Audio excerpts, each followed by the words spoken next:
Hi மக்களே வணக்கம். இன்னைக்கு எபிசோடில் கோமதிக்கு கிச்சனில் மீனாவும் தங்கமயிலும் ஹெல்ப் பண்ணிட்டு இருக்காங்க. அப்போ ராஜி வந்து அத்தை நான் எதனா வேலை செய்கிறத எனக்கு என்ன வேலை கொடுங்க. இல்லடி எல்லா வேலையும் முடிச்சிட்டேன்டி, எனக்கு சாப்பாடு மட்டும் எனக்கு லஞ்ச் கட்டி கொடுத்துருங்க, இனிமேல் நான் ஆஃபீஸில் போய் சாப்பிட்டுக்கிறேன். ஏன் ராஜி பக்கத்தில் இருக்கு ஆஃபீஸு, நீ வீட்டில் வந்து சாப்பிட்டு போகலாம்ல எனக்கு பொறுமையா. இல்லைக்கா ஆஃபீஸ்க்கு போகிறதுக்கு வரத்துக்கே டைம் ஆகிடுது, இதில் 1 மணி நேரம் ஆகிடுது, டைம் வேறு வேஸ்ட் ஆகுது எதுக்கு, அதனால நான் அங்கேயே சாப்பிட்டு கொஞ்சம் வேலை பார்ப்பேன்ல அதனால தான்றாங்க. தங்கமயிலும் சலிச்சுக்கிட்டு நீங்கள் எல்லாரும் வேலைக்கு போகிறீங்க, மீனா வேலைக்கு போகிறா, ராஜும் வேலைக்கு போகிறா, அப்போ நான் மட்டும் வீட்டில் சும்மா போர் அடிக்க தெரியுமா. ஏண்டி என்னை பார்த்தாலும் உனக்கு மனுஷே தெரியலையா, நானும் இந்த வீட்டில் தானே இருக்கேன், என்கிட்ட பேசிட்டு. ஆமாம் நீங்கள் கொஞ்ச நேரம் பேசுவீங்க அப்புறமா போய் தூங்கிடுவீங்க, எதுக்கு உங்களை நான் டிஸ்டர்ப் பண்ணணும். நீ எம்ஏ வரைக்கும் படிச்சிருக்க, எதனா வேலைக்கு போகலாம்ல, அப்போ உனக்கும் ரிலாக்ஸாக இருக்கும். பக்கத்து வீட்டு பொண்ணு முத்துலட்சுமி கூட ஒரு துணிக்கல்ல போய் வேலை பார்க்குறா, கை நிறைய சம்பாதிக்கிறா, நீ வீட்டில் சும்மா உட்காந்துட்டு இருக்கியே இப்படின்னு சொல்லிட்டு இருக்காங்க. அப்போது தங்கமயில் முகமே மாறிடுச்சுங்க. ஐயோ இவங்க வேறு என்ன பழைய கதையெல்லாம் கலர்றாங்களே, படிப்புன்றாங்களே, என்ன பண்ணுதுன்னு நைஸாக நான் வந்து உள்ள வேலை இருக்குது, அவருக்கு வேறு துணி அயன் பண்ணணும் அப்படின்னு போயிடுறாங்க. ராஜுமே அத்தை ஏன் அத்தை இது மாதிரி பேசுகிறீங்க, அக்காவை இது மாதிரி மூஞ்ச கட்டி பேசுகிறீங்க, அவங்க பாருங்க கோச்சிட்டு போயிட்டாங்க. ஏய் நான் என்னடி தப்பாக சொன்னேன், அவள் நல்லது தானே சொன்னேன், அவள் அவ்வளோ படிச்சுட்டு இருக்கா, எதுக்கு படிக்கிச்சுட்டு வீட்டில் சும்மா இருக்கணும், அவளுக்கு பொழுது போகும்ல, அதனால தான் நான் சொன்னேன். இங்கே சரவணா வழக்கம் போல் தங்கமயில் திட்டிகிட்டே இருக்காரு. என்ன நீ உங்கள் வீட்டில் சொன்னியா இல்லையா, அப்போ இது கடைக்கு வந்துட்டே இருக்காரு, கடையில் இருக்கிற பொருள்லாம் வேறு எடுத்துகிட்டு போறாரு, இதெல்லாம் நான் சத்திரமா சாவடியாது, உங்க அப்பா வீட்டு சொத்தா இது, அனாவசியமாக எடுத்துகிட்டு போகிறேன், எங்கள் அப்பாக்கெல்லாம் தெரிஞ்சு அவ்வளோதான் அப்படின்ட்டு கத்திகிட்டே இருக்காரு.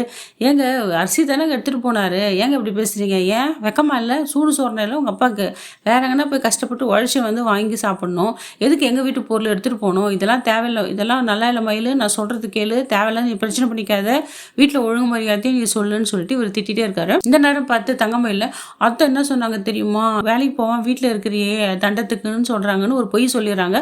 என்னது வா கேட்கலவா, எங்கள் அம்மா அப்படி சொன்னாங்க, எங்கள் அம்மா அப்படி சொல்லியிருக்க மாட்டாங்களே, அப்போ நீயே சொல்லிவிடு உன் லட்சணத்தை, என்னை ஏமாற்றி கல்யாணம் பண்ணதை, நான் படிக்கல, நான் முட்டாளு அப்படின்ட்டு நீயே போய் எங்கள் அம்மா கிட்ட சொல்லிடுறியா, இல்லை எங்கள் அம்மா இங்கே கூப்பிட்டா அப்படின்னு சொல்கிறாரு. எல்லாம் வேணாங்க, அப்போ எதுக்கு இது மாதிரி மாற்றி பேசுகிற, உன் போச்சு லட்சணம் எல்லாம் தெரிஞ்சிடல, அதுதான் நீ பயப்படுற, அப்போ வாயை மூடிட்டுருன்னு சொல்லிட்டு கத்திட்டு போய்ட்றாரு. உடனே தங்கமயில் அவங்க அப்பா கால் பண்ணுறாரு. அப்பா நீங்கள் என்னப்பா நினச்சிட்டு இருக்கீங்க, ஏன்ப்பா தேவையில்லாம பிரச்சனை ஏற்படுத்துறீங்கன்னு பேசுகிறாரு. அவர் நிலைமை புரிஞ்சுக்காது, அப்போ தான் கிண்டல் பண்ணிட்டு இருக்காரு. அம்மா நான் உங்கள் அம்மா தான்மா நினச்சிட்டு இருக்கேன்னு. அந்தாலும் ஒரு கூறுகட்ட மனுஷன், என்னடா நம்ம பொண்ணு கட்டி கொடுத்துரும், அந்த வீட்டில் வந்து வேலை செய்கிறோமே, அது இல்லாத தண்டத்துக்கு இங்கே தின்னுட்டு இருக்குமே, அது இல்லாத கல்லால் வேற பணம் தருறோமே, வரவு போகிறவங்கிட்ட பேசிகிட்டு இருக்கமே, எதுவுமே தெரியாமல் அந்த ஆள் வந்து தேவையில்லாமல் பேசிகிட்டு இருக்கான். ஆனால் இதால் தங்கமயிலுக்கு தான் ஒவ்வொரு நாளும் ஒரே கஷ்டமாக இருக்குது இந்த சரவணங்கிட்ட. ஆனால் சரவணன் கேட்குறதும் தப்பு கிடையாதுங்க, என்னதான் ஒரு கட்டி கொடுத்த வீட்டில் போய் அது மாதிரி ஒரு சம்மந்தி உட்காந்து பண்ணலாமா, தப்பு தான்.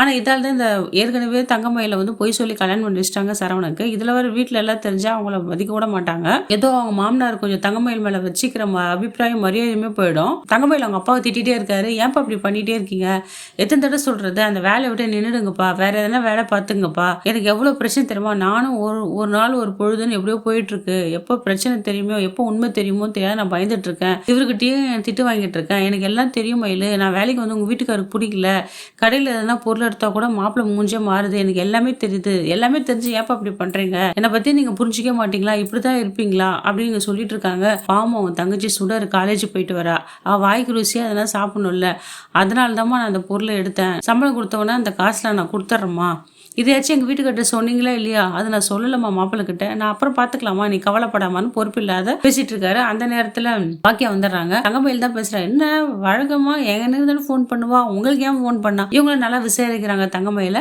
ராஜி டிராவல்ஸ்க்கு வராங்க. அங்கே ராஜி செய்ய வேண்டிய வேலைலாம் கதிரே செஞ்சிடறாரு. இதை பார்த்தா ஷாக் ஆன ராஜி, என்னங்க எல்லா வேலையும் நீங்களே செஞ்சிட்டீங்க, நான் செய்ய மாட்டேனா, உங்களுக்கு எங்க தேவையில்லாத வேலைன்றாங்க, இதுல என்ன இருக்கு, நம்ம ஆஃபீஸ் தானே ராஜி, பரவாயில்ல நானே செஞ்சுக்கிறேன், நீ எவ்வளோ வேலை செய்வ, ஷாப் ஓப்பனிங்க்கு எவ்வளோ வேலை நீ செஞ்சுட்ட, பரவாயில்ல நானே செஞ்சுக்கிறேன், நீ ரிலாக்ஸாக உட்காந்து படி, எனக்கு அது மட்டும் போதும், உன்னுடைய கான்சன்ட்ரேட்லாம் படிப்பில் தான் இருக்கணும் அப்படின்ட்டு ராஜிக்கு அட்வைஸ் பண்ணுறாரு. சரி ராஜி வேலைலாம் முடிஞ்சிச்சு, வா ஒரு லாங் ட்ரிப் போயிட்டு வரலாம், சும்மா வெளியே போயிட்டு வரலாம் வா அப்படின்ட்டு கதிரை கூப்பிடுறாரு.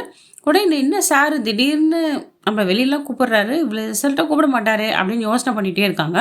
எனக்கும் ரொம்ப கஷ்டமாக இருக்குமாம்மா, அத்தை வேற எனக்கு சும்மா வேலைக்கு போ சொல்கிறாங்க, பக்கத்து வீட்டு பொண்ணுங்களாம் போகிறாங்கன்னு அப்படின்னு சொல்கிறாங்க அப்படின்ட்டு கோமதி புருஷங்கிட்டே மாட்டி விட்டுறாங்க. ஏங்க நான் அப்படி சொல்லுங்க, நீ இவ்வளோ படிச்சிருக்கே, நீயும் போர் அடிக்குதுன்னு சொன்னாங்க, ஏன்னா நீ வேலைக்கு போகலாம்மா, உனக்கும் டைம் பாஸ் ஆகும், கொஞ்சம் ரிலாக்ஸ் ஆகும், அதாங்க நான் சொன்னேன், வேற எதுவும் தப்பாக சொல்லலன்னு சொல்கிறாங்க. அங்கே ஆமாம்மா நான் ஏமாம்மா வெளியில் ஆளுகிட்ட போயிட்டு கை நீட்டி சம்பளம் வாங்கணும், ஏச்சு பேச்செல்லாம் வாங்கணும், அது எவ்வளோ கஷ்டம் தெரியுமா, அதுக்கு நம்ம கல்லே வேலை பார்க்குறோம், ஒரு குண்டை தூக்கி போடுறாங்க.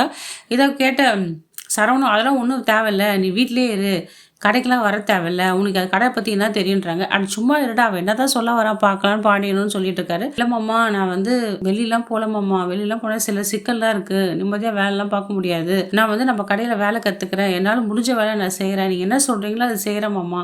பாண்டிய ஒத்துக்கவே இல்லை. இவங்களும் கோமதியும் வேணான்னு சொல்லிடுறாங்க. ப்ளீஸ் மாமான்னு இப்படி ரொம்ப கெஞ்சி காலை விழாத கூட கேட்கறாங்க தங்கமயில. சரி என்னப்பா இந்த புள்ள இப்படி கேக்குதுன்னு சொல்லிட்டு, நானே முதல்ல பொட்ட பசங்க கடைக்கு வரக்கூடாதுன்னு எதிர்பார்க்கறாள், இவ்வளவு கெஞ்சி கேட்டுக்கிறியே, சம்மதம் கொடுத்துறாரு. அவங்க கடைக்கு போறது ஒரு விதத்தில் நல்லதுதான். அப்பதான் அவங்க அப்பா பண்ற தில்லாலங்கடி வேலை அவங்களால கண்டுபிடிச்சி நிறுத்த முடியும். தரவங்கிட்டையும் கொஞ்சம் ஏச்சு பேச்சு வாங்குறதும் கம்மியா இருக்கும். இந்த வீடியோ உங்களுக்கு பிடிச்சிருந்தா லைக் பண்ணுங்க, ஷேர் பண்ணுங்க, கமெண்ட் பண்ணுங்க. நன்றி, வணக்கம்.